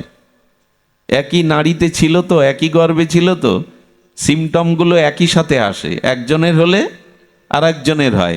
দুটো মন যখন এক হয়, এই জন্য তো দুহ মন মনোভাব পেশালো জানি, বলো দুটো মন এক হয় কি করে?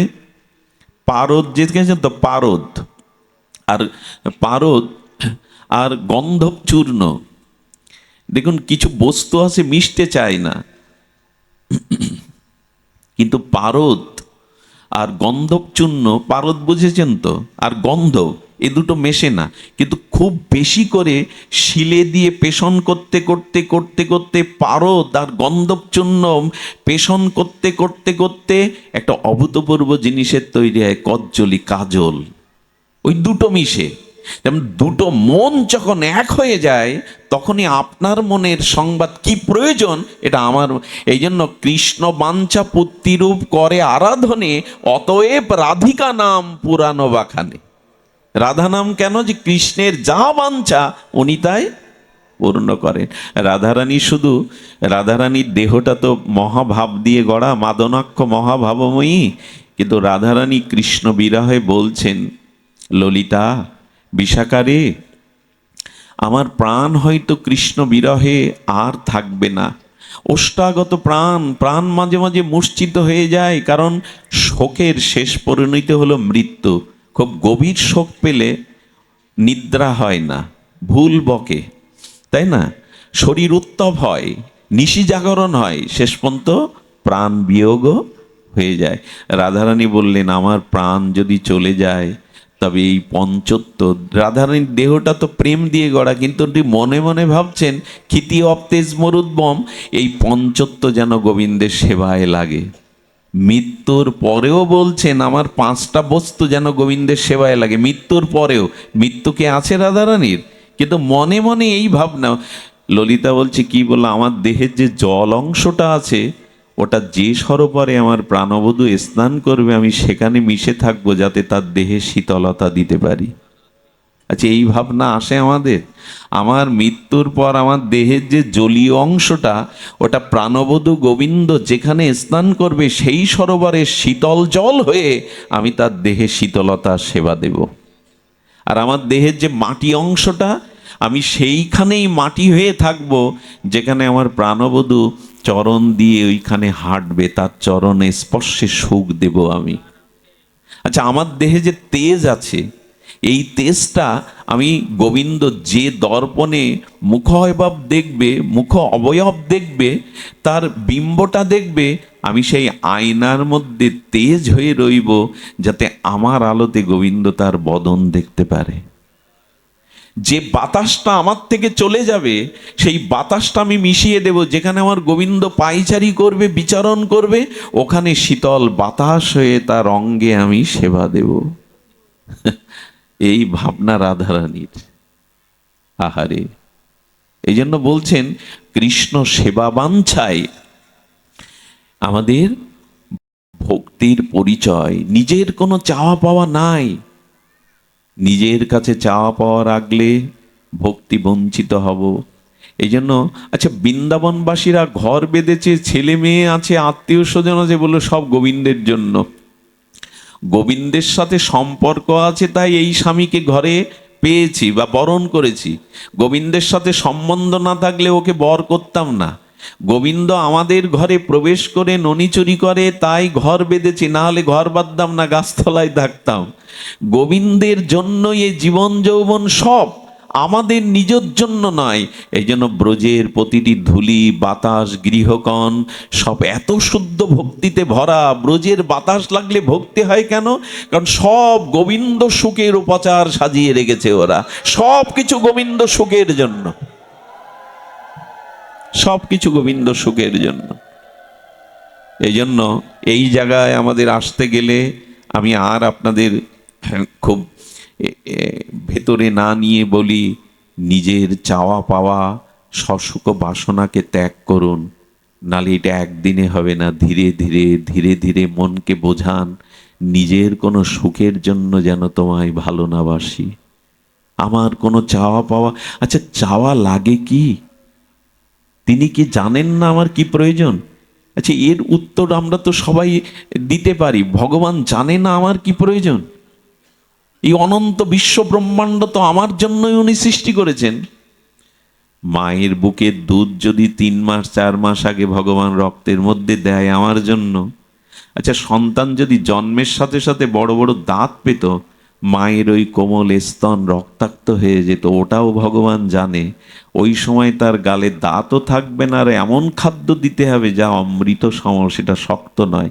এই চিন্তা যার মাথায়, তার মনে নেই আমার কি দরকার, চাইবার কি আছে? বাতাস তো কিনতে হয় না আপনার, অক্সিজেন তো কিনতে হয় না এই জগতে। বিদ্যুৎ বিল না দিলে কেটে দিয়ে যায় পল্লী বিদ্যুৎ। সূর্য তো বিল চাই না আপনার কাছে। কে দেয় সূর্যের আলো? কে দেয় অক্সিজেন? কে দেয় বাতাস? এই ধরিত্রীকে যে আপনাকে খাদ্য শস্য যোগাচ্ছে, সবই তো ভগবানের দান। কেন এইটা চেয়ে কেন অল্প পাবেন? একটা জিনিস বলি, চাইলে খুব কম পাওয়া যায়। আমি দেখেছি আমার জীবনে চাওয়াটা লস হয়ে যায়, ক্ষতি হয়ে যায়। চাইবেন না, পাওয়াটা তখন বেশি আসে। আমরা তো চেয়ে ভুল করে বসি, অল্প চাই। যা চাই অল্প চাই, তিনি যতটা দেবেন।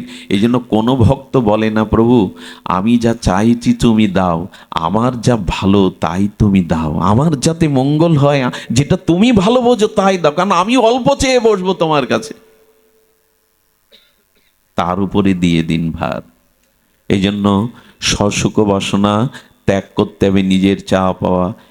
একটু জগন্নাথের রথযাত্রা, তো আমরা জগন্নাথের একটা ভক্ত চরিত্র বলবো, যা চাওয়া পাওয়া নেই, তাদের ভক্তি কেন জগন্নাথ গ্রহণ করেছেন। আজ আর ব্রজভক্তির পথে যেতে পারবো না। শরীর অসমর্থ, তবু সামর্থ্য দিচ্ছে আপনাদের কৃপা। শুধু এইটুকু বলি, চাওয়া পাওয়া রাখেন না, মাঝখানে দেয়াল এসে যাবে। কি বলি জানেন, আমি আর আমাদের মাস্টারদা কোলাকুলি করছি, গায়ে জামা নেই, কিন্তু একটা জায়গায় মিশবে না। আমার গলে না উপবিত আছে, পইতে আছে, ওই সুতোগুলো তার অঙ্গের সাথে আমার অঙ্গে একটা সুতো থাকলেও মিশবে না পুরোপুরি 16 আনা। তো ভগবান আর আমার মাঝে চাওয়া পাওয়া থাকলে অতটুকু বাদ পড়ে যাবে, মিশবে না। সুতো থাকলেও বাদ পড়ে যাবে ওই জায়গাটা। কেমন জানেন, মনে আছে কৃষ্ণ ভক্ত সুদামার কথা। সুদামার কাপড়টা বীর জায়গায় ছেঁড়া, তার স্ত্রী সুশীলাকে সে 20 বছরে কোনো কাপড় কিনে দেয়নি।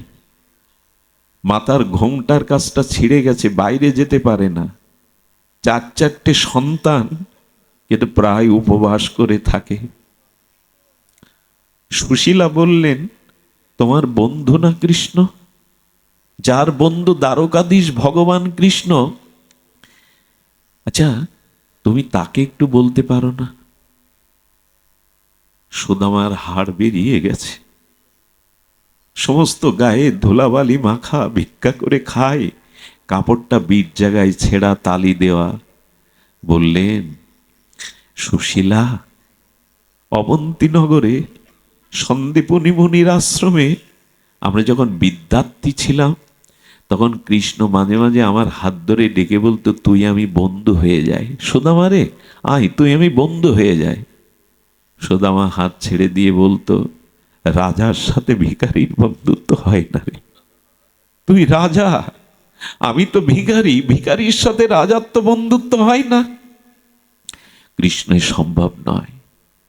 কৃষ্ণের চোখের চিকচিক করে ওঠে জল, মাঝে মাঝে হাত জড়িয়ে ধরে বললেন, তোর মতো বন্ধু পাবো না, একবার আমাকে স্বীকার কর। কৃষ্ণের চোখের জল দেখে বলে, আমি রাজি আছি রে, একটা সত্য মানতে হবে তোকে। শোন কৃষ্ণ, জীবনে কখনো তুই আমাকে কিছু দিতে পারবি না, আর আমি তোর কাছে জীবনে কোনো কিছু চাইব না, এই সত্যে রাজি থাকলে বন্ধুত্বে রাজি আছি। আপনারা চিন্তা করতে পারেন, যার বন্ধু দ্বারকার রাজা, 56 কোটি যদু বংশ, সোনার পালঙ্কে গোবিন্দ শয়ন করে, তার বন্ধু সুদামার বাড়িতে প্রায় অন্ন ওঠে না, সন্তানরা উপবাস করে থাকে, চাইতে পারে না। বলে, একবার যাও না। বলে, কোনোদিন আর ও কথা বলবে না। আমার বন্ধুর কাছে তার সুখ, সে সুখে আছে, ওটাই আমার আনন্দ। সে রাজা হয়েছে, ওটাই আমার আনন্দ। ও তো আমাকে ভালো রেখেছে, ভাগ্যের দোষ দেয় না।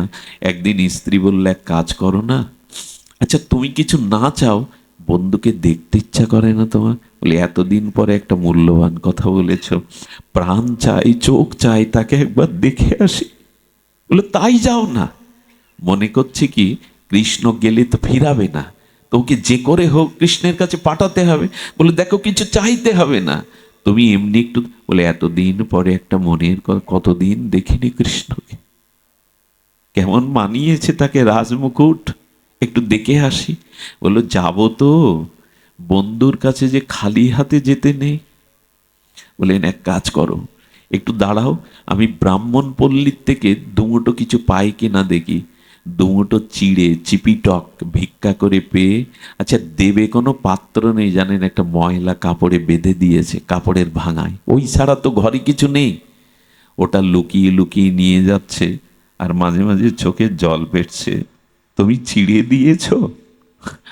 ও তো 56 ব্যঞ্জনে প্রসাদ পায়, দ্বারকার রাজা, 56 ব্যঞ্জন যার রাজভোগ হয়, এই চিড়ে, ভিক্ষার চিড়ে কি সে পায়? এই ভাবতে ভাবতে ওই চিড়ের মধ্যে চোখের জল পড়ে ভিজে যেত চিড়ে। এ দেওয়া যায় না। যেদিন কৃষ্ণ গেল না, সেদিন বাইরের সবাই মনে করছে হাড় বেরিয়ে গেছে, গায়ে ধুলাবালি, কাপড়টা ময়লা তামাটে হয়ে গেছে, ধুলা লেগে কোনো ভিখারি হবে। কিন্তু কৃষ্ণ কৃষ্ণ অন্তর্যামী জানতে পেরে দৌড়ে ছুটে এসেছে। কোনোদিন কৃষ্ণ দৌড়ায় না, সব রানী মহারানীর উঠে এমন ব্যাকুলতাভাবে কোথায় যাচ্ছেন, গিয়েই জড়িয়ে ধরেছে। সুদামা রে, এতদিন পরে মনে পড়লো আমার কথা। নিজে আসনে বসিয়ে সুদামার চরণ জল করছেন। সবাই অপলক নয়নে দেখছে, করে কি দ্বারকাধীশ। চরণ জল করে মাথায় নিল।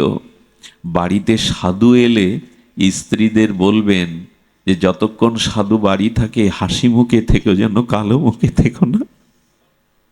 সাধু বাড়ি এলে বলতে হয় মুখ যেন অন্ধকার না থাকে, কোনো অভাব অভিযোগ সমস্যার কথা যেন সাধুকে বলো না।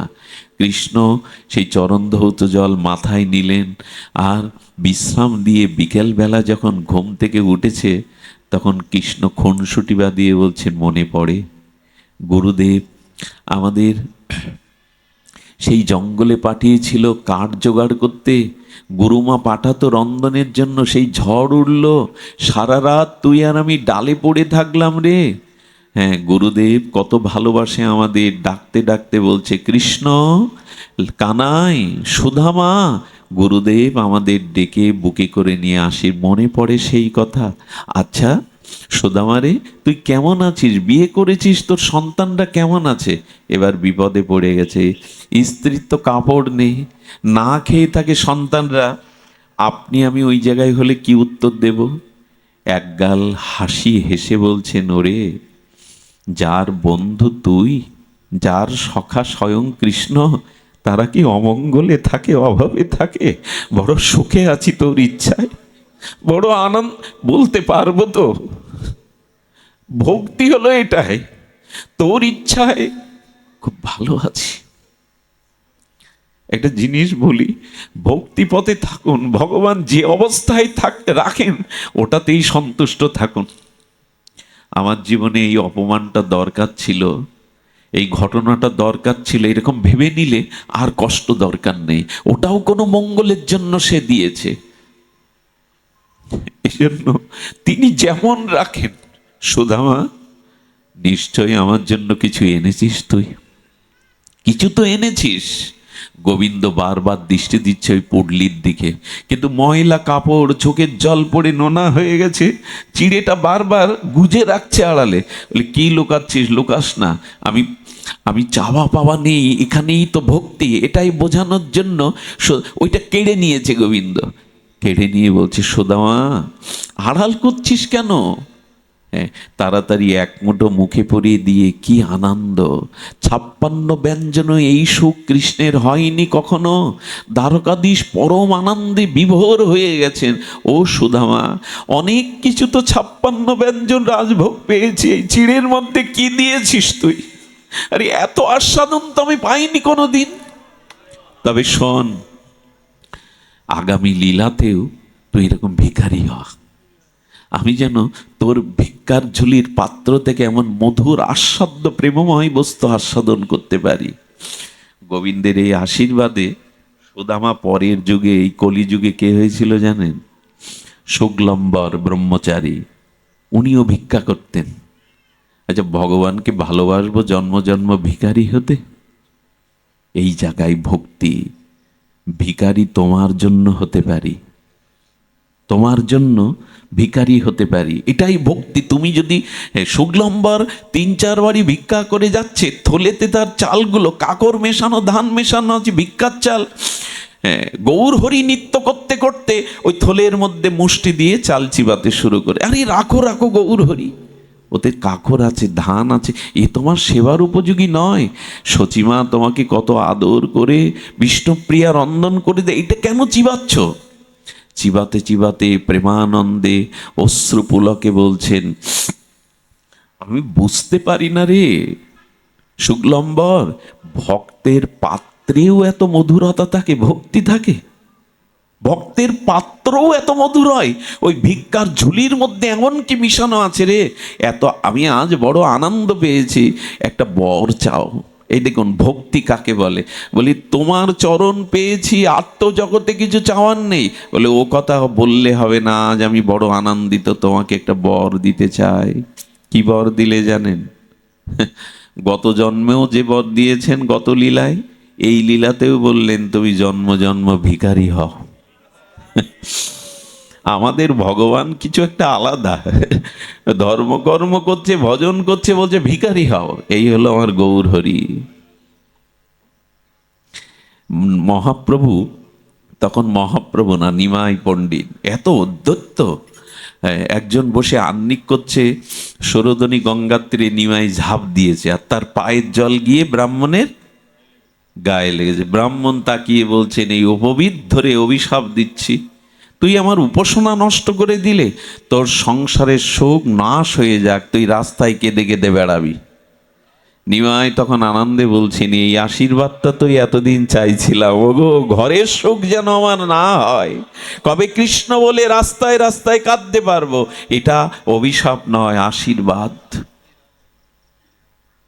এই দেখুন, শুক্লম্বার বলছে, বাহ, আমি ভিখারি হই, এত সুন্দর বর, আমার প্রার্থিত বর যখন দিলে, তখন আর একটা বর দাও গৌর হরি, আর একটা বর দাও।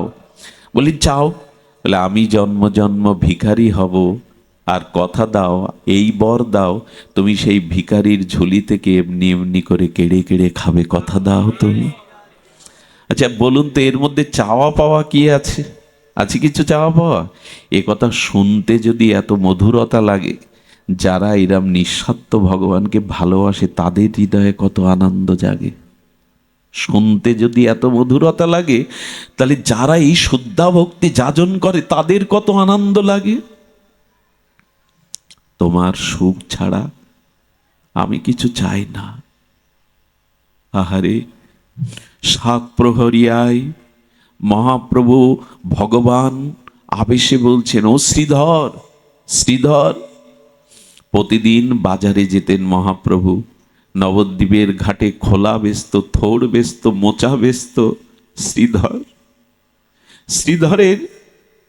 শ্রীধরের থোড় মোচা খোলা দেখে মহাপ্রভু গিয়ে ঝগড়া বাঁধাতো, ওগো তুমি দাম বড় বেশি চাও গো, ব্যবসা সবাই করে, তুমি দাম কেন? খুনসুটি বাঁধাতো, ঝগড়া বাঁধাতো। নিমাই, তোমার এই ঝগড়াতে অন্য খরিদ্দার আসবে না, যা দুধ চারানা বিক্রি করি, একটু গঙ্গার সেবা করি, একটু ভগবানকে দিয়ে দুমুটো পাই, তাও তুমি, তোমার সহ্য হচ্ছে না, যাও তো ঝগড়া বাঁধিও না। বলল, তো আমার কাছে বিক্রি করবে না?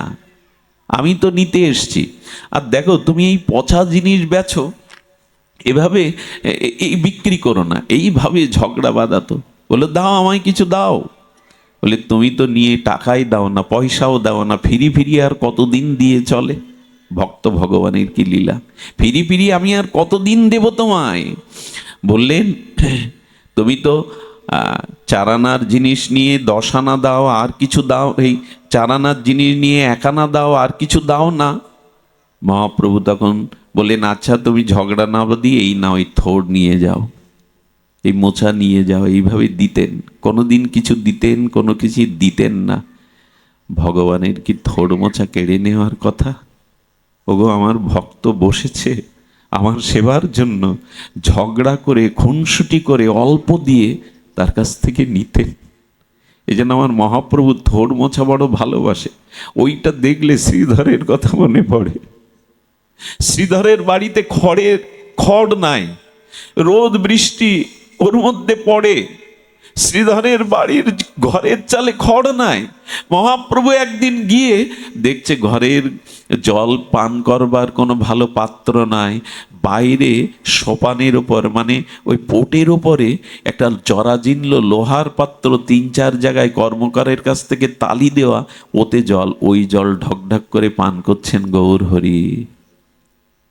নৃত্য করতে করতে বলছেন, ও শ্রীধর, তোমার লোহার পাত্রেও এত প্রেম মাখানো? ভক্তগণ, ভক্তের পাত্রেও প্রেম থাকে। এই দেখো, শ্রীধরের পাত্রে যারা পান করবে জল, তাদেরও কৃষ্ণ ভক্তি হবে। এ কথা আবেগের নয়, ভক্তের পাত্রটাও।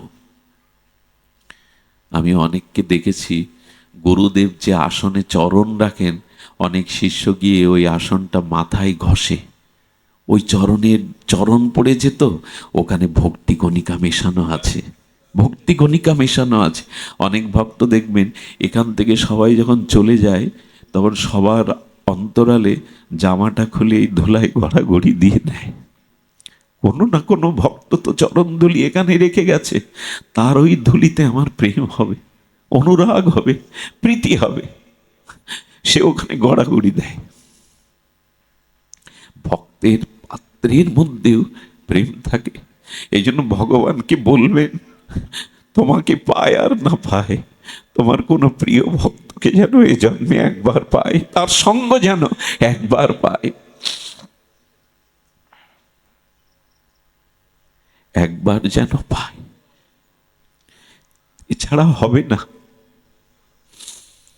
শ্রীধরকে বলছেন সাত প্রণয় মহাপ্রভু, শ্রীধর আমি তোমাকে অষ্ট সিদ্ধি দিয়ে দিতে পারি, রাজার রাজা হয়ে যাবে। শ্রীধর তুমি বলো কি চাই? তোমার ঘরের চলে খড় নেই, কিছুই নেই। শ্রীধর বলছে তোমার চরণ ছাড়া যে কিছু চাই না গৌর হরি, আমার এই জগতে ওই জগতে কোনো কিছু চাই না, তোমার চরণ ছাড়া আমি অন্য কিছু চাই না। বলে শ্রীধর তা কি হয়? তোমার বড় অভাব, তোমার ঘরের চালে খড় নেই, থোড় মোচা খোলা বেছে কেউ দেয় কেউ দেয় না। হ্যাঁ, বললেন গৌর হরি যদি কিছু দিতে চাও তোমার অষ্টসিদ্ধি দিতে হবে না, ঐশ্বর্য দিতে হবে না। তুমি এক কাজ করো, জন্ম জন্মে আমাকে থোড় খোলা বেচার ব্যাপারী করে দাও, আর জন্মে জন্মে এই থোড় মোছা তুমি কেড়ে কেড়ে খাবে, কেড়ে কেড়ে নেবে, ঝগড়া করবে, আমাকে এই প্রেম দাও। পারে না মহাপ্রভু এদের বড় করতে? পারে। সেবা। সুধীবৃন্দ, এই জন্য ভগবানকে যাই ফুল তুলসী দেন বিনিময় নিজ সুখের জন্য। দেখুন সংসারে প্রকৃত সুখ পাবেন না। ধন হলে, বড় বিল্ডিং বাড়ি হলে, সুন্দরী রমণী হলে, ব্যাংকে টাকা গচ্ছিত থাকলে সুখ হবে, চারিদিকে তাকিয়ে দেখুন এতে হয় না। যাদের আছে তারাও সুখী না। একমাত্র শান্তি আসে ভগবত ভজনে, ভক্তিতে। তা না হলে সনাতন গোস্বামী রাজমন্ত্রী ছেড়ে গিয়ে কি ছেঁড়া কাতা নাড়া মাথায় গাছতলায় বসে তারা? রাজমন্ত্রী সনাতন কি পেয়েছিল ওর মধ্যে? তাই যতদিন শুদ্ধ ভক্তির দুয়ারে না পৌঁছাচ্ছি ততদিন আমাদের এই হৃদয়ে প্রকৃত আনন্দ পাব না। দেখবেন যেদিন কৃষ্ণ বলে দুফোঁটা চোখের জল ফেলতে পারেন, ওই সময় যে শান্তি, এই শান্তি জগতে কোনোখানে পাবেন না। ভগবানের জন্য যদি নিঃস্বার্থ দুফোঁটা প্রেমশ্রু ফেলতে পারেন, ওই শান্তি এ জগতে কোনো বস্তু দিয়ে পাওয়া যাবে না, কোনো বস্তু দিয়ে পাওয়া যাবে না। এই জন্য তার সেবার জন্য আমি পরমেষ্টি দর্জির কথা বলি, জগন্নাথকে একটু স্মরণ না করলে পড়তে ব্যয় হবে। এটা রথযাত্রার সময় চলছে গুন্ডিচায়। পরমেষ্টি বলে দিল্লিতে এক দর্জি ছিল, জানেন? এই দর্জির হস্তশিল্প এমন সুনিখুঁত, চারিদিকে ছড়িয়ে পড়েছিল। দিল্লির তখন মুসলিম সম্রাট, সেই মুসলিম সম্রাট দামি দুটো মগমলের কাপড় পাঠিয়েছে ইরান থেকে আনা, আর তাতে মণিমুক্তা খচিত বাঁধানো, বলেছে দুটো টাকিয়া বালিশ তৈরি করতে। মন্ত্রী পাঠিয়ে বলছেন, সম্রাট পাঠিয়েছেন দিল্লির শহর, খুব ভালো করে করে দিতে পারলে ইমাম, হ্যাঁ কি যেন বকশিস পাবে, ইমাম পাবে নাকি ইনাম, যাই হোক পুরস্কার পাবে। যাও সুন্দর করে তৈরি করো। যখন ওই মকমলের তারকার মতো মণিকাঞ্চন খচিত দুটো টাকিয়া বালিশ তৈরি করেছে, ওই দিন রথযাত্রা, ওই দিন রথযাত্রা। জগন্নাথের ভক্ত তো মনে মনে ওই বালিশটা হাতে নিয়ে বলছে, এটা যদি আমার জগন্নাথের সেবায় লাগতো। ওই যে পহণ্ডি বিজয় হয় না, জগন্নাথকে যখন রথে তোলে দেখবেন কেমন সিঙ্গার করে দুলে দুলে তোলে। এবছর একটা ঘটনা ঘটেছে, আপনারা শুনেছেন কিনা জানি না। জগন্নাথ 2 ঘন্টা মতো আটকে ছিল, ওঠেনি। তার মানে ওই পাণ্ডারা যখন নিয়ে আসছে, উনি এক এক লীলা করে বসেন, সাক্ষাৎ লীলাময়। তো উনি এত ভারী হয়ে গেছেন যে শত শত পাণ্ডারা বলে জগন্নাথ উঠবে পরে, 2 ঘন্টা পর উঠল। এখনো এই লীলা হয়, এখনো সাক্ষাৎ প্রকট লীলা হয় এই উৎকলে। ওই পহণ্ডি বিজয়ে দুলতে দুলতে আসে, ওর নিচে একটা নরম বালিশ দেয়। তো জগন্নাথের ওই দুলছে তো বালিশটা ফেটে গেছে। আর ও দিল্লি থেকে, কোথায় দিল্লি আর কোথায় পুরী, উৎকল, হ্যাঁ জগন্নাথ ক্ষেত্র, ওই বালিশটা ফেটে গেছে, সঙ্গে সঙ্গে বলছে, জগন্নাথ এই বালিশটা নাও না। ওই এইখান থেকে মনে মনে বালিশ এগিয়ে দিয়েছে, যাও না জগন্নাথ, এর ওপরে বসো, সুখ হবে। বালিশটা জগন্নাথ নিয়েই নিয়েছে। কোনো গল্প শোনাচ্ছি না আপনাদের। ভক্তি এমন শক্তি ধরে, কোথায় দিল্লি আর কোথায় পুরী ধাম, 500 কিলোমিটার দূরেরও বেশি, বালিশ নিয়ে জগন্নাথ বসে গেছে, আনন্দে নেচে উঠেছে। আহা, এত সুন্দর জিনিসটা আমার জগন্নাথের সেবায় লাগলো। ওই দিন ডেলিভারি দেওয়ার দিন মন্ত্রী এসে বলছে, চলো। একটা বালিশ নিয়ে সম্রাটকে বলছেন, এই নিন। বলল, টাকিয়া তো দুটো, আর একটা কোথায়? বলেন, অপরাধ ক্ষমা করবেন বাদশাহ, আমি সারা জীবন আপনার বাড়ি চাকরগিরি করব, কিন্তু আর একটা জানতে চাইবেন না। বলে, তোর 14 পুরুষও যদি আমার এখানে চাকরগিরি করে, ওর মূল্য বল, না হলে মৃত্যুদণ্ড পেতে হবে। বলে, আমার বন্ধু জগন্নাথকে আমি দিয়ে দিয়েছি। বলে, জগন্নাথকে? বলে, উৎকলের পুরীধামের জগন্নাথ। বলছে, বোকা, গল্প বানানোর আর জায়গা পাচ্ছ না। জগন্নাথ 500 কিলোমিটার দূর থেকে হাত বাড়িয়ে তোমার হাতে বালিশ নিয়েছে, না এই কারাগারে বন্দি কর, শৃঙ্খলিত কর, 3 দিন বাদে মৃত্যুদণ্ড দেও। অন্য বলছে, 3 দিন কেন, এখন নয় কেন? বলে, বন্ধু যদি 500 কিলোমিটার দূর থেকে বালিশ নিতে পারে, ওকেও ছাড়াতে আসুক, তখন বুঝবো যে ওর বন্ধু। কারাগারে গিয়ে, ও ছিল কালো, 3টে পিঠেতে কুজো ছিল, ও বসে বসে ডাকছে, ভালোই হলো, এর মধ্যে এখন নিশ্চিন্তে তোমার নাম নিতে পারবো বন্ধু। এই দেখুন, কারাগারের মধ্যে বলছে, এর মধ্যে তোমার নাম নিতে পারবো। তবে এত সহজে তোমার ভজন ছাড়া জগৎ থেকে চলে যেতে ইচ্ছা করে না। যেই জগন্নাথ জগন্নাথ জগন্নাথ জপ করছে, রাত্র তীব্রহরে জগন্নাথ কারাগারে আবির্ভূত হলেন। আলোকিত হয়ে গেল কারারুদ্ধ, আলোকিত হয়ে গেল কারারুদ্ধ, প্রকোষ্ঠটি আলোয় ভরে গেল। সঙ্গে সঙ্গে জগন্নাথ মাথায় হাত রাখলেন। এ মাথায় হাত রাখলেন, জগন্নাথের শ্রীহস্তের মহিমায় তার সেই কালো অঙ্গ উজ্জ্বল বর্ণ হয়ে গেল। কোথায় কুজো, দীপ্তিময় সুন্দর চেহারার অধিকারী হয়ে গেল। মুনি ঋষিরাও যুগ যুগান্তর তপস্যা করে মাথায় হাত পায় না, আর জগন্নাথের শ্রীহস্তে ওর মধ্যে আনন্দে চরণে পড়ে গেল। তো পড়ে যাওয়ার সাথে সাথে বলছে, দাঁড়াও। শৃঙ্খল খুলে দিয়ে একটা চাবুক নিয়েছে জগন্নাথ, চাবুক নিয়ে গিয়ে ঘুমন্ত বাদশার পিঠে, হ্যাঁ, এই পৃথিবী তোর, এই ক্ষমতা তোর, এই সিংহাসন তোর, সবই আমার। আমার ভক্ত আমাকে একটা বালিশ দিয়েছে, তাকে কারাগারে আজ থেকে মেরেই ফেলবো। চাবুকের বাড়ি মারতে মারতে স্বপ্নের মধ্যে চেঁচিয়ে উঠেছে বাদশাহ। উঠে দেখছে, এ তো স্বপ্ন না, কারণ চাবুকের কালো আঘাতগুলো রক্তাক্ত হয়ে রক্ত ঝরছে। বেগমকে ডেকে বলছেন, এ স্বপ্ন নয়, স্বপ্নের চাবুকের আঘাতে বাইরে রক্তাক্ত হয় না, কালো দাগ হয়ে যায় না। আমার মনে হয় আমাদের যে স্রষ্টা, সেই এসেছিল আমাকে শাসন করতে, জানাতে। তাড়াতাড়ি ছুটে গিয়ে দেখছেন যে উজ্জ্বল বর্ণ নিয়ে বসে আছে, চরণে ক্ষমা চাইলেন, ক্ষমা করে দাও, সত্যিই জগন্নাথ তোমার বন্ধু। সকালে উঠে অভিষেক করে হাতি ঘোড়া সাজিয়ে তাকে পুরো দিল্লিটা ঘুরিয়ে তার গৃহে দিয়ে আসলো। এইখান থেকেও তাকে সেবা করা যায় যদি মনটা তাকে দিতে পারেন।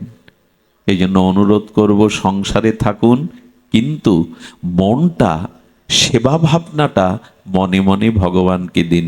বাহ্য অন্তর ইহা দ্বৈত সাধন, বাহ্য সাধক দেহে করে শ্রবণ কীর্তন, মনে নিজ সিদ্ধ দেহ করিয়া ভাবন, রাত্রি দিন করব যে রাধা কৃষ্ণের সেবন বা চিন্তন।